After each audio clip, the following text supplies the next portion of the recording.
भारतीय इतिहास में अनेक ऐसी घटनाएं घटी हैं जिन्होंने संपूर्ण भारत में खलबली मचा दी थी। इनमें से सबसे महत्वपूर्ण घटना थी भारत पर अरबों का आक्रमण।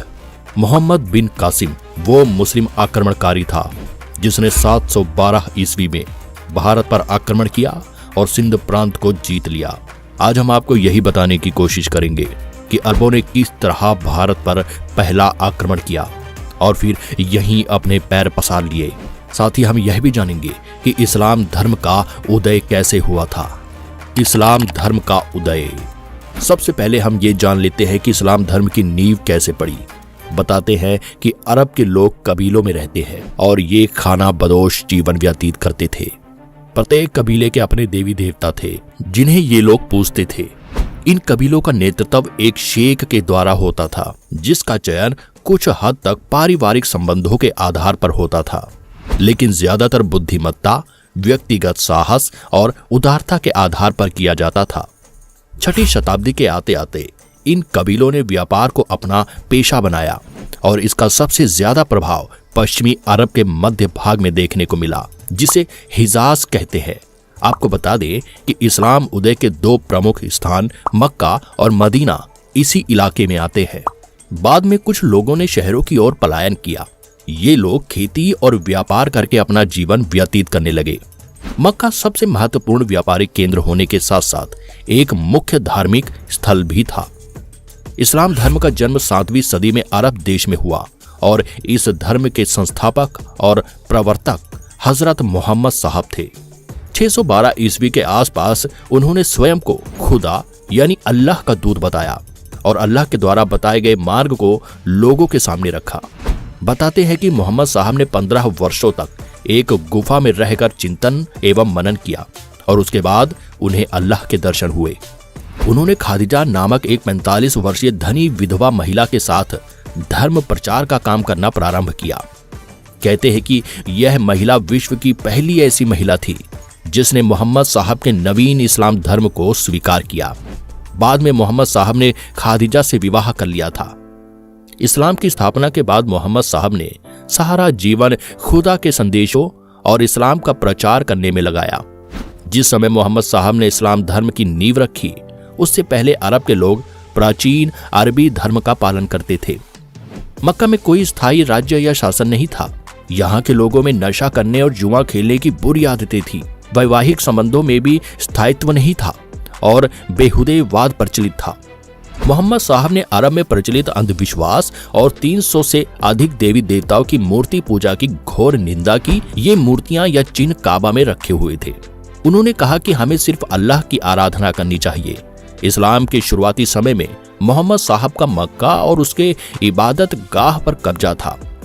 मोहम्मद साहब का इस्लाम धर्म प्राचीन अरबी धर्म का विरोधी था। मक्का के समृद्ध लोगों को देवी देवताओं को ठुकराना बहुत बुरा लगा। ये लोग इस्लाम जैसे नए धर्म को मक्का की प्रतिष्ठा और समृद्धि के लिए खतरा समझने लगे। इसीलिए लोगों ने मोहम्मद साहब का खूब मजाक बनाया और भारी विरोध किया। तब मोहम्मद साहब को भागकर मदीना में शरण लेनी पड़ी। मोहम्मद साहब की इस यात्रा को हिजरा कहा जाता है और इसी दिन से मुसलमानों के हिजरी कैलेंडर की शुरुआत हुई। यह घटना 24 सितंबर 622 ईस्वी की है। मोहम्मद साहब ने खुदा को केंद्र में रखकर मदीना में अपने एक राज्य की स्थापना की। वे प्रथम मुस्लिम शासक थे, किंतु वे किसी भी अरब फिरके का नेता होने का दावा नहीं करते थे। उनके शासन का आधार कुरान थी। मोहम्मद साहब ने मदीना में इस्लाम धर्म को एक व्यवस्थित स्वरूप प्रदान किया। साथ ही उन्होंने अपने विरोधियों का भी डट कर मुकाबला किया। जानकारी के लिए बता दें कि इस्लाम धर्म में 2 ग्रंथ सबसे प्रमुख है। पहला कुरान और दूसरा हदीस। कुरान में वह ज्ञान संग्रहित है जो खुदा ने अपने दूत मोहम्मद साहब को दिया और हदीसा में स्वयं मोहम्मद साहब के द्वारा दिए गए उपदेशों का संग्रह है। मोहम्मद साहब अपने धर्म के विरोधियों के लिए युद्ध और राजनैतिक संगठनों दोनों का सहारा लेते थे। मदीना पर कुरैशों के आक्रमण के बाद 3 युद्ध हुए और इन सभी में मोहम्मद साहब की विजय हुई और वे कुरैश कबीले के शासक बन बैठे। इस तरह मोहम्मद साहब ने इस्लाम का प्रचार किया और हमेशा पैगंबर ही कहलाए। उन्होंने कभी भी किसी अन्य पद या स्थिति को स्वीकार नहीं किया। 632 ईस्वी में उनकी मृत्यु हो गई। हजरत मोहम्मद की प्रमुख शिक्षाएं क्या थी? हजरत मोहम्मद ने अपने अनुयायियों को 5 मुख्य शिक्षाएं दी थी, जो कि इस तरह है। नंबर 1, हजरत मोहम्मद का कहना था कि प्रत्येक मुसलमान को इस बात में विश्वास रखना चाहिए कि अल्लाह एकमात्र पूजनीय है और पैगंबर मोहम्मद उनके पैगंबर है। नंबर 2, हर एक मुसलमान को दिन में 5 बार नमाज अदा करना अनिवार्य है। नंबर 3, निर्धनों को जकात देना चाहिए, जकात एक प्रकार का दान है। नंबर 4, इस्लाम को मानने वालों को रमजान के महीने में रोजे रखने चाहिए। नंबर 5, प्रत्येक मुसलमान को अपने जीवन काल में एक बार जरूर हज यात्रा करनी चाहिए। पैगंबर मोहम्मद ने अपना कोई उत्तराधिकारी नियुक्त नहीं किया था, इसीलिए जनसाधारण ने उनकी मृत्यु के बाद अबू बकर को उनका उत्तराधिकारी बनाया, जिसे खलीफा कहा गया। हजरत मोहम्मद के बाद खलीफाओं ने इस्लाम धर्म को आगे बढ़ाया। उनके नेतृत्व में अरब के बाद मिस्र, ईरान, इराक और सीरिया जैसे देशों तक इस्लाम धर्म का विस्तार किया। इस्लाम इतिहास में अब्बास वंश के शासकों ने सबसे अधिक समय तक शासन किया। भारत पर अरबों का आक्रमण और इस्लाम धर्म का प्रवेश। भारत पर अरबों का पहला आक्रमण करीब 7वीं शताब्दी में हुआ था और इसके बाद इस्लामी आक्रमणकारियों ने बार बार भारत पर हमला कर यहाँ की मूल संस्कृति पर आघात किया और यहाँ इस्लाम धर्म की स्थापना की। इराक के हाकिम अल हज्जाज ने मोहम्मद बिन कासिम के नेतृत्व में अरबों को सिंध पर आक्रमण करने के लिए भेजा था। मोहम्मद बिन कासिम हज्जाज बिन यूसुफ का भतीजा और दामाद था। 712 ईस्वी में अरब आक्रमणकारी ने सिंध पर विजय हासिल की थी। हज्जाज उस वक्त इराक का राज्यपाल था। हज्जाज ने ही मोहम्मद बिन कासिम को 17 वर्ष की आयु में मरकान तट के रास्ते सिंध भेजा था। दरअसल हज्जाज बिन यूसुफ को कई अरबी व्यापारियों से सूचना मिली थी कि भारत के राजाओं के पास खजाने के असीम भंडार है। यह सुनकर उसके मन में लालच आ गया था। तब उसने भारतीय खजाने को लूटने और इस्लाम धर्म की जड़ें मजबूत करने के मकसद से मोहम्मद बिन कासिम को सिंध पर हमला करने के लिए राजी किया था। एक मत ये भी सुनने को आता है कि कासिम को सिंध भेजने का कारण यह था कि समुद्री लुटेरे अल हज्जाज के जहाजों को जिस क्षेत्र में लूट रहे थे वह क्षेत्र दाहिर के राज्य में आता था। जब हज्जाज ने दाहिर के इस बारे में जांच पड़ताल के लिए कहा तो उन्होंने इस बात से साफ इनकार कर दिया कि लुटेरों से उनके राज्य का कोई संबंध नहीं है।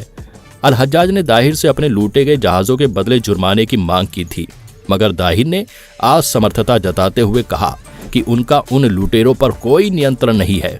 दाहिर के इस जवाब से हज्जाज भड़क गया और उसने सिंध पर आक्रमण करने का निश्चय किया। फारसी ग्रंथ चचनामा में अरबों की सिंध पर जीत की जानकारी मिलती है। बताते हैं कि मोहम्मद बिन कासिम अपने सैन्य सिपाहियों को लेकर राजा दाहिर से युद्ध करने के लिए जब भारत आया तो उसने दाहिर के विरोधियों को बड़ी चालाकी से अपने साथ मिला लिया। इस तरह उसके पास सैनिकों की कोई कमी नहीं थी। युद्ध की घोषणा होते ही मोहम्मद बिन कासिम के सेना ने सिंध की सेना पर जबरदस्त आक्रमण कर दिया। राजा दाहिर हाथी पर बने लकड़ी की गद्दी पर बैठकर बड़ी वीरता से कासिम के सैनिकों से लड़ रहे थे। राजा दाहिर की सेना कासिम की सेना पर भारी पड़ती नजर आ रही थी और कासिम से ये बर्दाश्त कर पाना मुश्किल हो रहा था। तब उसने बड़ी चालाकी से राजा दाहिर के हाथी पर जलते हुए तीरों से हमला करना शुरू कर दिया, जिस कारण लकड़ी के ढांचे में आग लग गई और देखते ही देखते ये आग इतनी भीषण हो गई कि दाहिर राजा का हाथी बेकाबू हो गया। वह आग को बुझाने के लिए सिंधु नदी के पानी में चला गया। जैसे ही राजा दाहिर हाथी से उतरकर नीचे आए तो कासिम ने उन पर हमला कर दिया, उन्हें मार दिया। इस तरह कासिम ने सिंध पर अपना कब्जा कर लिया। युद्ध में राजा दाहिर की मृत्यु के बाद मोहम्मद बिन कासिम ने उनकी 2 बेटियों को खलीफा के पास भेज दिया था। इसके बाद मोहम्मद बिन कासिम नहीं रुका और उसने लगातार कई आक्रमण किए।